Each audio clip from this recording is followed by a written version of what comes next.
We thank you for visiting the Zamok Institute site. From time to time we prepare a commentary on current events, looking at them from a biblical perspective, and that's what we intend to do today.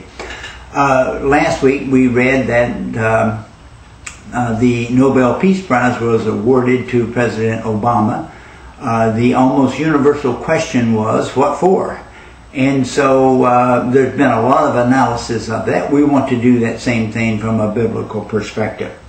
First of all, we'll look at the spiritual power, spiritual forces operating in the world. Paul says that we wrestle not against flesh and blood, but against principalities and powers.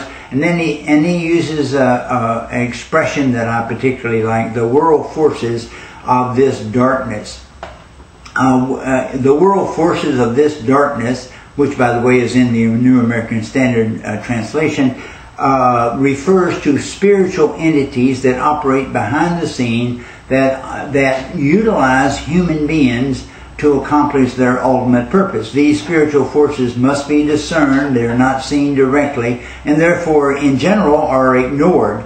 However, from a spirit-filled believer's perspective, this in fact is our struggle with spiritual warfare. That's what Paul was exhorting us relative to.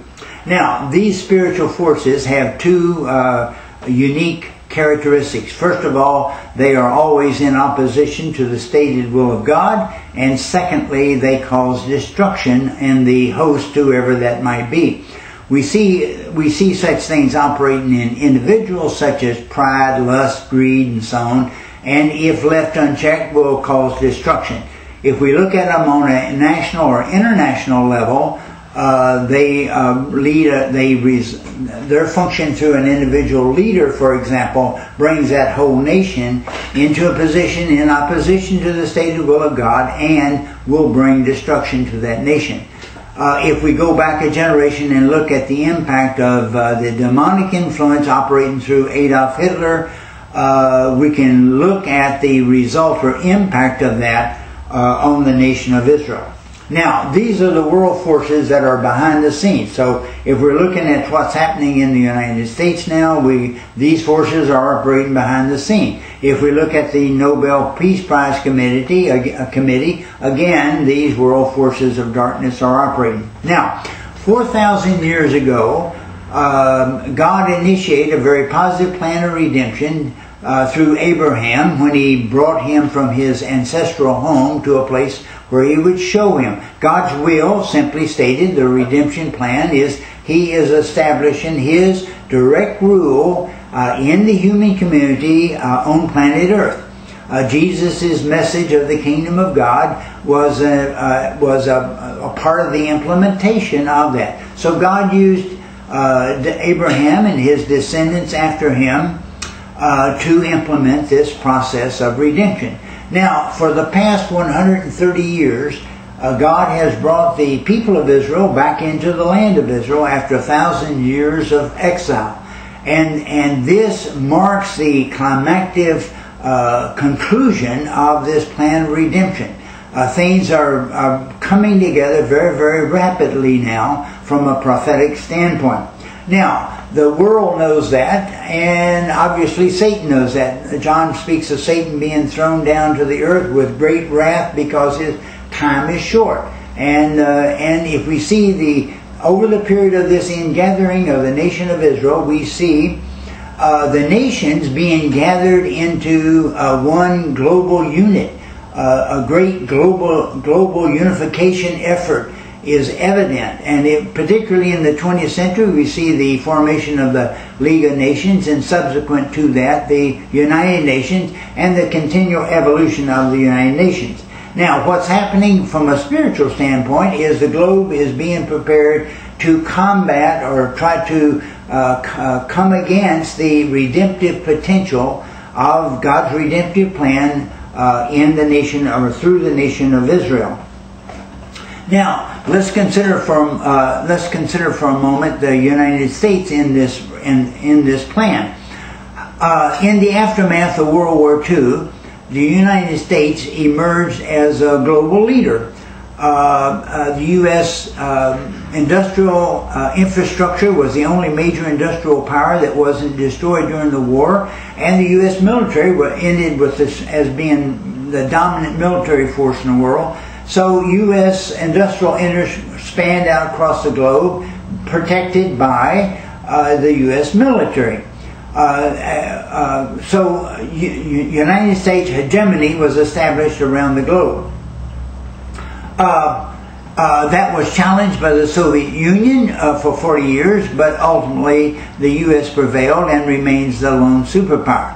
Now, in the United States, in our governmental system, the two major parties have a very different view of that dominant status, superpower status. The Republican administration seems to be very, very happy with exercising and extending the U.S. hegemony around the globe. Democratic administration seems much less comfortable with that, very uncomfortable in fact, and have difficulty dealing with that status. And that's particularly true in the Obama administration. Now, again, getting back to the Nobel Peace Prize, Mr. Obama was nurtured in the Eastern leftist orientation, viewpoints, and so on. He is an intellectual and very much in union with the intellectual views of Europeans, I think, in that regard. I'm speaking particularly of the committee choosing him as the winner of the Nobel Peace Prize. European intellectuals tend to embrace a utopian vision of a socialist world, global village, where all the nations are equal and everybody lives in peace. That's not very close to reality, but that's their view. And this view is embraced, we believe, to a large degree by Mr. Obama. One of the real thorns in the flesh, so to speak, of this global vision is U.S. dominance, U.S. hegemony, U.S. superpower status. And so the Europeans very much would like to diminish that status, and we believe that that view is embraced very clearly by Mr. Obama. And so we believe that the Peace Prize was awarded to Mr. Obama to try to enhance his efforts at neutralizing U.S. diminishing or neutralizing U.S. hegemony around the world. And we believe that he is in the process of doing that. Now, another factor in Mr. Obama's background is his identity with Islam. His father was a Muslim, his stepfather was Muslim, he grew up in Muslim schools. After becoming an adult, he came to Chicago and, according to his own testimony, was under the leadership of Reverend Wright. I think all of you know Reverend Wright's position. Well, Mr. Obama identifies very clearly with Muslims, I believe much more so than he does with the average American. His bowing to the Saudi king is an example of that. We saw recently, and also his speech to the Muslim nations at Cairo reveals that mindset and philosophy.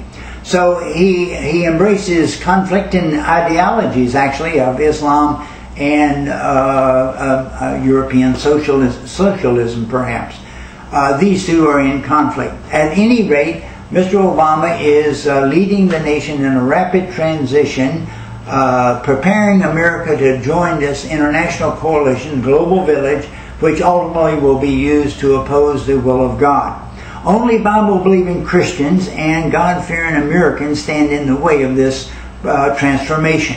I want to exhort you today to be very, very persistent, vocal in your opposition to this. If left unchecked, this is going to bring destruction to America.